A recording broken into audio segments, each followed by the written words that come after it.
পৃথিবীর মানুষ মা বাপকে ভালোবাসতে হবে সত্য, মা বাপকে শ্রদ্ধা করতে হবে, এটা জরুরি। কিন্তু স্ত্রীকে ভালোবাসতে হবে, এটাও জরুরি। আবার অনেক সময় দেখা যায় মায়ের কারণে স্ত্রী প্রবলেম হয়ে দাঁড়ায়, স্ত্রীর কারণে মা প্রবলেম হয়ে দাঁড়ায়, মায়ের কারণে প্রবলেম হয়ে দাঁড়ায়। তাই বলছি, স্ত্রী যেমন সত্য জরুরি, তাকে শ্রদ্ধা ভালোবাসতে হবে, মাও তেমন সত্য জরুরি, শ্রদ্ধা করতে হবে।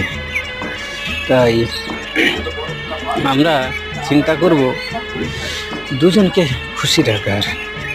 মেয়ে ছেলে এমন একটা মানুষ, মেয়ে ছেলে এমন একটা যন্ত্র, এমন